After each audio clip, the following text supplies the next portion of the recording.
Yo, what it do, brothers? What it do? It's your Hebrew brother Milo Judah, and I'm back with another episode of All That R.A.R.A.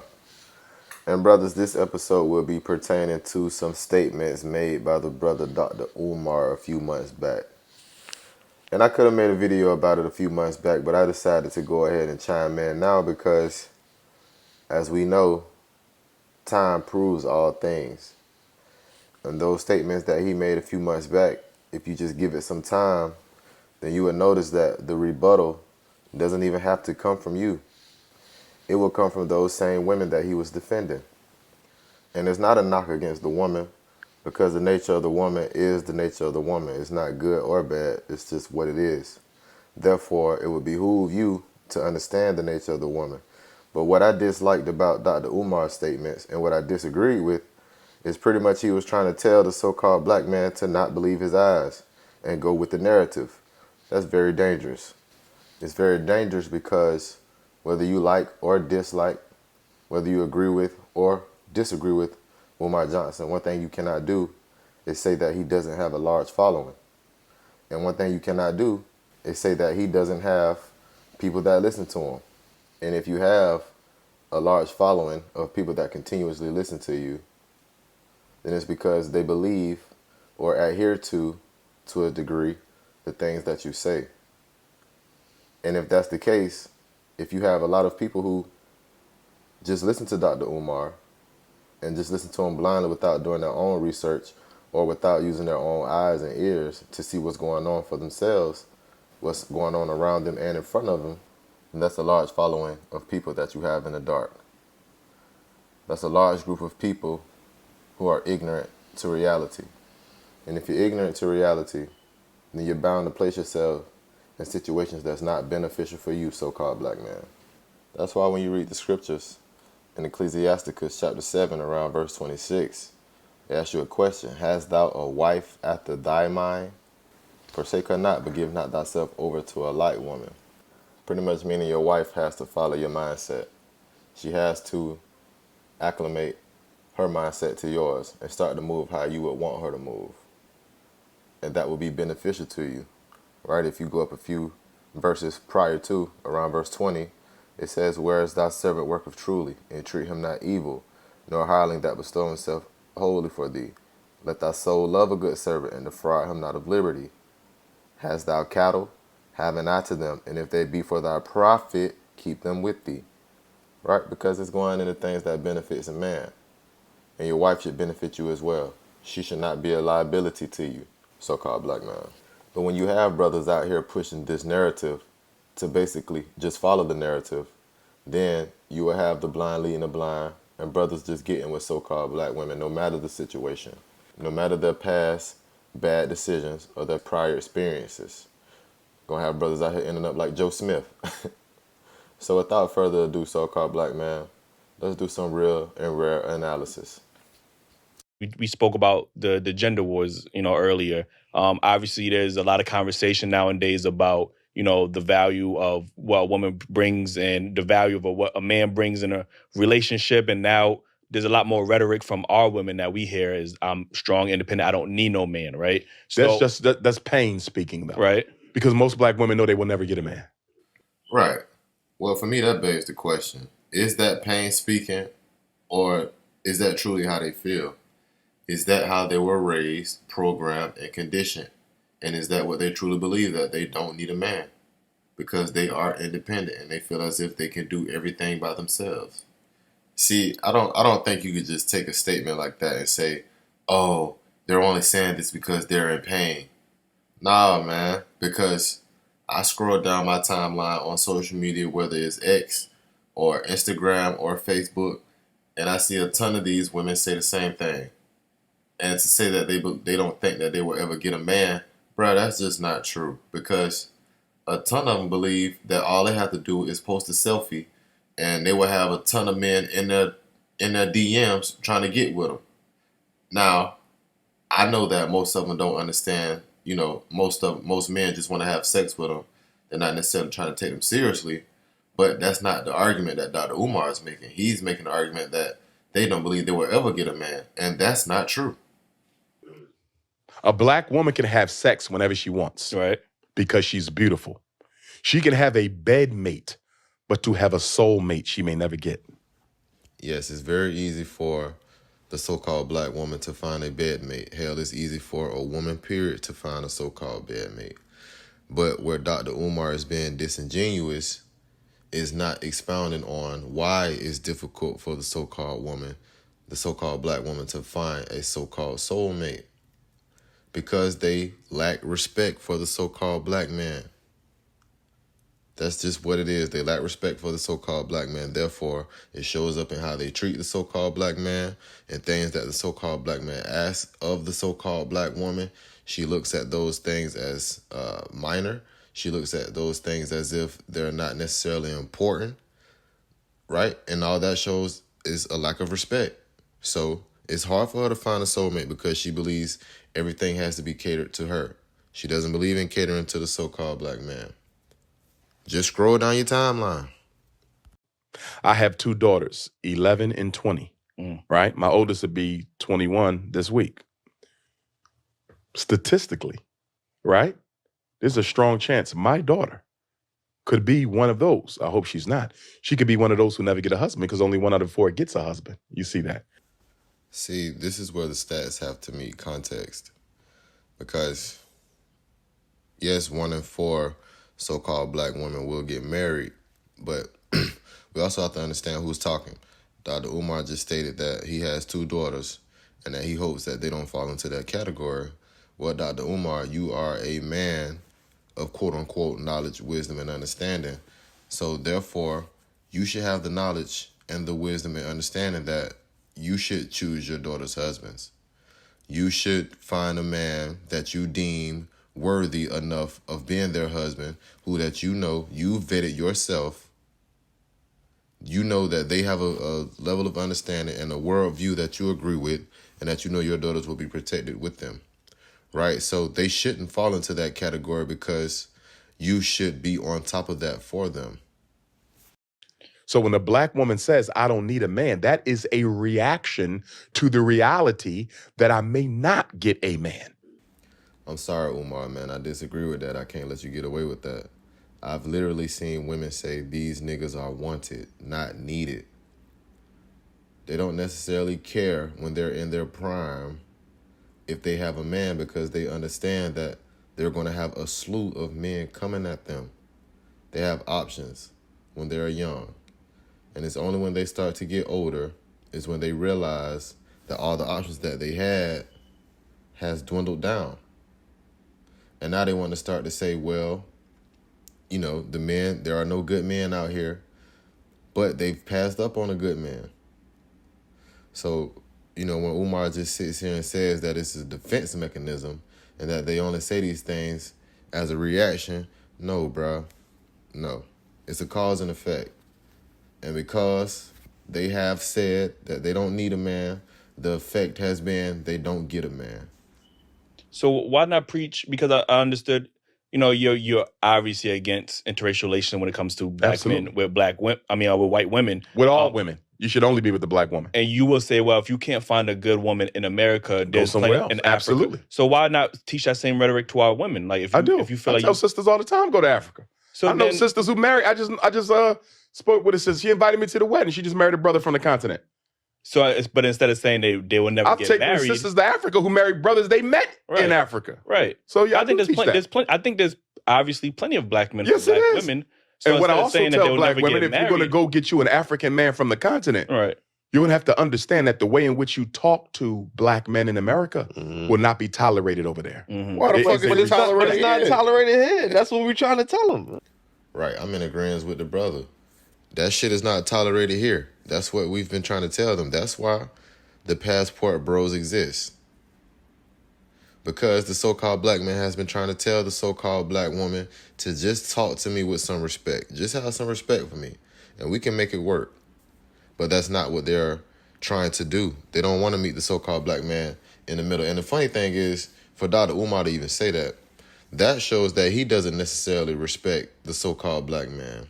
Because he's rewarding the bad behavior of the so-called black woman while trying to magnify the bad behavior of the so-called black man. And don't get it twisted. Brothers, if you are out here engaging in bad behavior, then you need to be held accountable for that. And you need to hold yourself accountable for that first and foremost. But at the same time, if you're dealing with a woman, or you're dealing with the woman, or you call yourself a leader of people, and you have women in your following, then those women need to be held accountable for their bad behavior as well. Dr. Umar is pandering right now. Because if he's teaching women that if you're going to get a husband in the continent of Africa, you can't talk to him like that.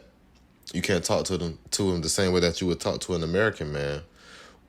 Why won't you just say you can't talk to a man, period, that way if you desire a husband? Because the one thing that men desire out of their wife is respect.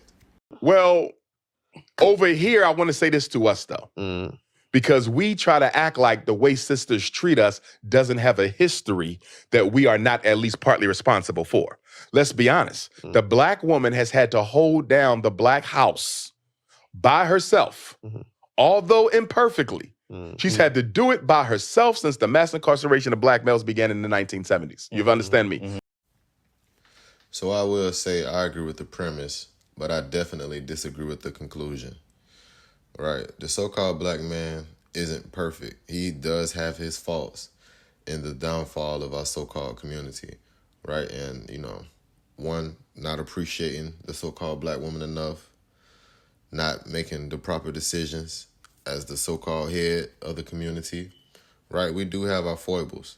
But at the same time, for the brother to sit here and say the so-called black woman has had to hold down the home by herself since the 70s. Well, if you honestly want to take it back that far, Dr. Umar, it's not just about the mass incarceration. It's also about the feminist movement that the so-called black woman joined with the so-called white woman to remove the so-called black man out of the home.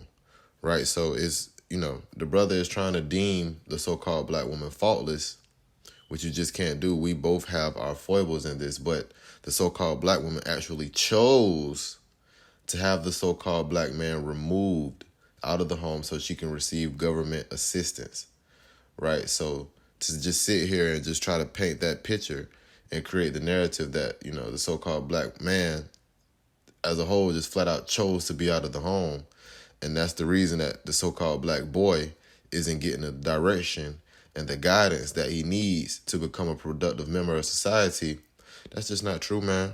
That's just not true. According to the statistics, most so-called black men are extremely involved in their children's life. Most of our children are raised by a single mother right now. And it has been that way for about 50 years. So when a sister says, I don't need a man, because she couldn't find one strong enough to hold her down. She couldn't find one strong enough to hold her down. Brother, that's the feminist talking point right there. I can't find a man strong enough to hold me down. I can't find a man strong enough to handle me. That's the feminist talking point right there. That's the pandering right there. Let me tell you, brother, something. If you have to be strong enough to hold a woman down, if you have to handle a woman, that woman isn't the woman that needs to be in your life. Brother, your relationship with your woman should be peaceful.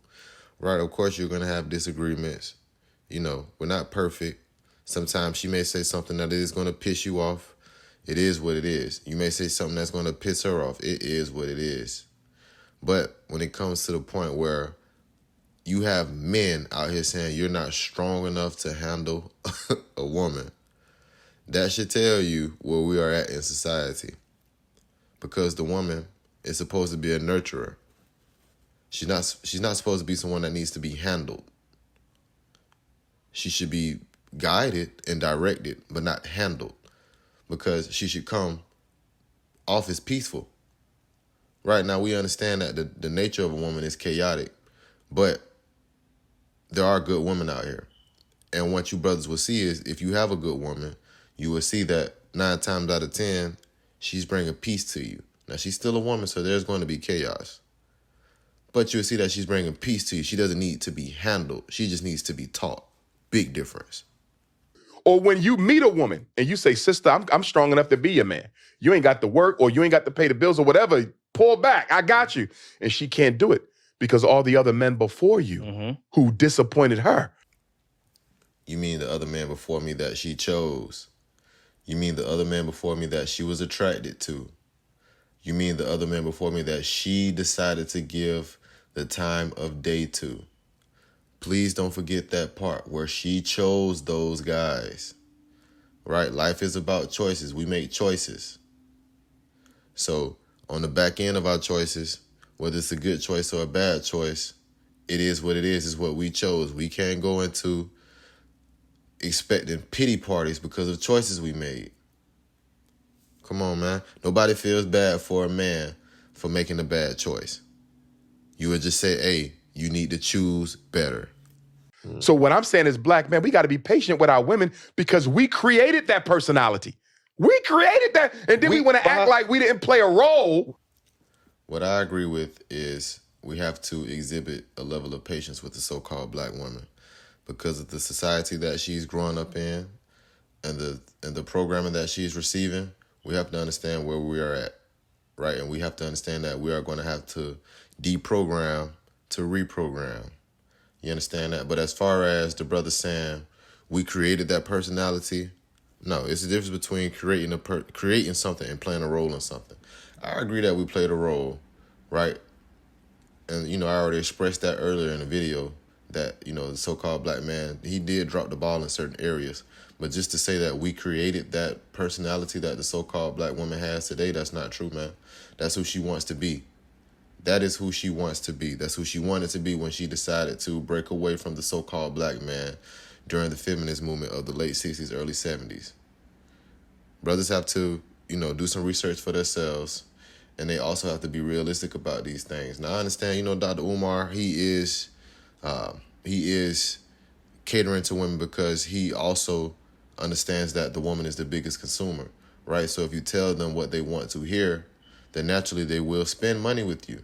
It is what it is, but this is for brothers to be astute and to pay attention to what they're listening to and to what they're watching, because you have brother Dr. Umar Johnson. He is gifted at speaking, right? But just because he's gifted at speaking doesn't necessarily mean he's always telling the truth, or that doesn't mean that he's not trying to sell you something that isn't true and make it sound true. So brothers, just be aware. We have to be held accountable for their poor selection. No, you have to be held accountable. No, you have to be held accountable because they have a poor selection. See, what you're saying, you're selecting a poor mate. And what I'm saying is they don't have much to select one, so of course she's going to end up with a poor mate.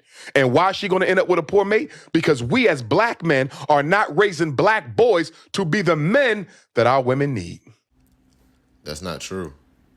That's not true. Women are flat out choosing these cats and getting pregnant by them, and then bringing these children in the world with no fathers to look up to. But like I stated earlier, according to the statistics, there are a plethora of so-called black men who are involved in their child's life and who are raising their children correctly.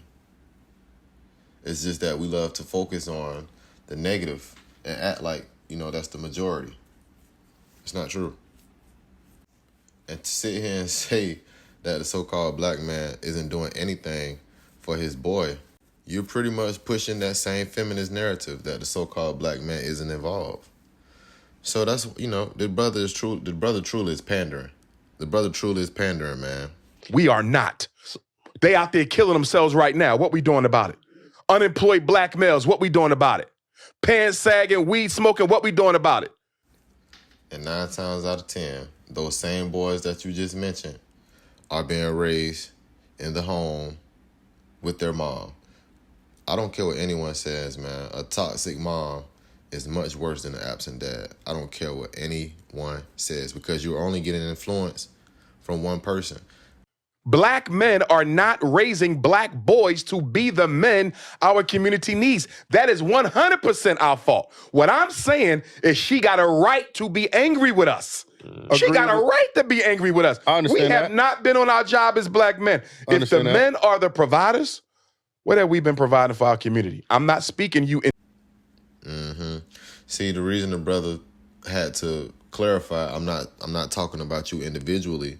It's because he knows once you start to go down that line and start to talk to so-called black men and say, hey, are you involved in your child's life? Do you provide for your child? You're going to get a resounding yes, yes, yes, yes. Because the so-called black man cares about his child, right? But what the brother wants to do is tie us into the so-called black woman making bad decisions and choosing so-called black man who she knows isn't shit, right? So therefore, when the situation goes left, she can always blame him. She can always blame him. Right. I mean, bro, to sit here and flat out say, you know, the so-called black man isn't providing for his child, that's just so disingenuous. Now, of course, in every community, you're going to have men who don't do for their children. I mean, it is what it is. Right. But it's like, come on, man. You got to be for real. And you brothers, you have to pay attention. You have to truly pay attention to what people are saying and how to comprehend what they are trying to articulate and to be able to disagree and articulate your point as well. If you disagree, if you agree, then you should be able to articulate why you agree as well. But, you know, if you brothers go and watch this whole interview, a lot of the times Dr. Umar, you know, when it comes to certain situations, what he would do is try to overtalk people to make it seem like he's right. But just because you're louder than me doesn't mean you're right.